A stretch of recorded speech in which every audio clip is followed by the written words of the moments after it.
Hello दोस्तों, जैसा कि आपने थंबनेल पे देखा, इस वीडियो में हम बात करेंगे भाई साहब मल्टी बैगर स्टॉक्स कैसे फाइंड करें। और एक दो चीज नहीं, पूरे 10 स्टेप्स चेकलिस्ट आपको मैं दूंगा कि ये 10 चीजें चेक कर लेना किसी भी स्टॉक में कि ये अगले 5 से 10 साल में 10 गुना हो सकता है। ठीक है, 10 गुना हो सकता है। कौन सा स्टॉक? 10 से 20 गुना, जो मल्टी बैगर हम बोलते हैं। वो उन स्टॉक्स को कैसे फाइंड आउट आपको करना है, इसकी 10 चेकलिस्ट आपको बताऊंगा। तो चलो बिना टाइम वेस्ट के फटाफट शुरू करते हैं। तो सबसे पहली है भाई साहब क्या कि आपको स्टॉक का पी रेशियो चेक करना है कि स्टॉक सस्ता है या फिर महंगा है।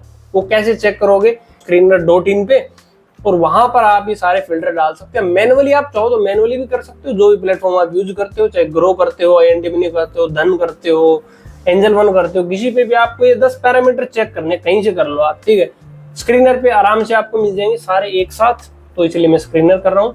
तो आप screener.in पे जाके वहां पे ये पैरामीटर्स डाल सकते हो। मतलब उस पर्टिकुलर स्टॉक को आप चेक कर लो कि भाई आपकी माइंड में कोई शेयर है कि ये शेयर मल्टीबैगर हो सकता है या किसी ने बताया है, तो उसमें आप ये 10 चीजें चेक कर लेना। तो आपको पता चल जाएगा कि ये सही है या फिर नहीं है, आपको इसमें इन्वेस्ट करना चाहिए या फिर नहीं करना चाहिए। तो चलो शुरू करते हैं। तो सबसे पहला हमने बताया कि स्टॉक पी जो है वो इंडस्ट्री पी से कम होना चाहिए।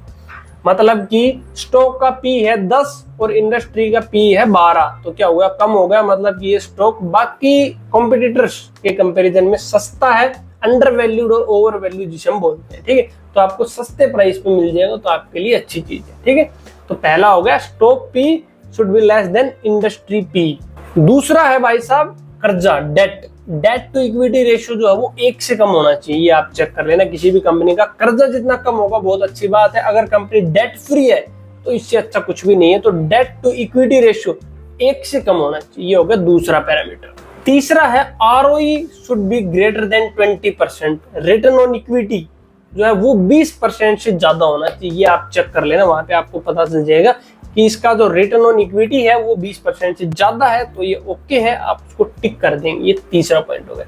चौथा हो गया ROC, return on capital employed, जो है वो भी आपका 20% से ज्यादा होना चाहिए। ये दोनों तीनों आपको एक साथ ही मिल जाएंगे, वो भी 20% से ज्यादा होना चाहिए, तो आप टिक मार देना उसको।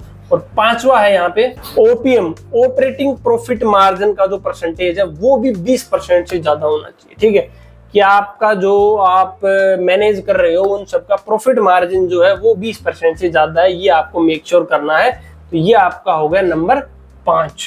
आपका इंटरेस्ट जो है वो कितना होना चाहिए?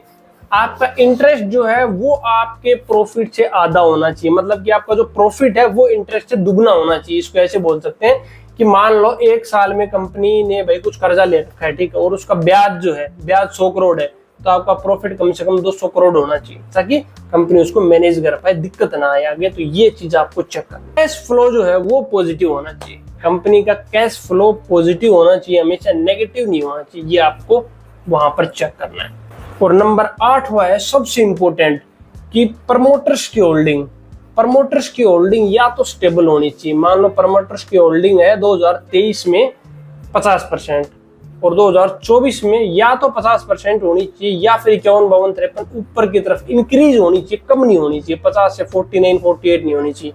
क्योंकि इसका मतलब क्या है कि भाई कंपनी के जो ओनर है वो खुद अपनी कंपनी की हिस्सेदारी बेच के बाहर जा रहे हैं, तो भाई तुम क्यों शेयर दे रहे हो? सिंपल सी बात है ना। तो ये लगातार या तो बढ़नी चाहिए ईयर ऑन ईयर या फिर स्टेबल रहनी चाहिए। ऐसे FII की अगर देखोगे तो फॉरेन इंस्टीट्यूशनल इन्वेस्टर जो होते हैं, FII DII, उनकी भी अगर स्टेबल है बढ़िया बात है, इंक्रीज हो रही है और भी बढ़िया बात है, ज्यादा कम नहीं होनी चाहिए। आपको मेक श्योर करना। 3 चीजें देख लेना। प्रमोटर्स, FII DII लगातार बढ़ रही है तो मतलब कुछ तो बात है, मोटी पार्टियां इसमें घुस रही हैं, तो पैसा बनेगा। ठीक है, ये हो गया नंबर 8।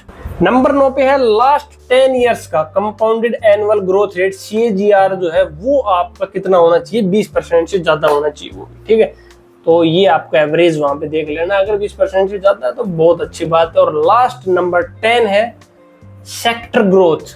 ठीक है, आपका स्टॉक जो है वो किस सेक्टर का है वो आपको थोड़ा सा समझ में आना चाहिए। कंपनी का बिजनेस भी आपको समझ में आना चाहिए। कंपनी एक्चुअल में क्या बिजनेस करती है, क्या उसमें पोटेंशियल है, या फिर ओनली भाई पेपर पे सब कुछ अच्छा दिख रहा है और पता चलेगी फिर दिक्कत हो गई है ना। तो कंपनी का बिजनेस समझना बहुत जरूरी है। कंपनी की सेक्टर की है वो समझना बहुत जरूरी है। अगर सब कुछ ओके है तो 10 में से अगर 8-9 चीजें आपके पास ओके हैं थोड़ी ये देखो, कोई चीज मैंने 20% बताई होगी ROE, तो वो आप अपने हिसाब से एडजस्ट कर सकते हो। तो किसी में 17-18 भी है, बाकी चीजें ठीक है, तो आप उसको कंसिडर कर सकते हो। लेकिन ऐसा नहीं है कि किसी में 7-8% है और आपने ले लिया, तो उस चीज का आपको ध्यान रखना है।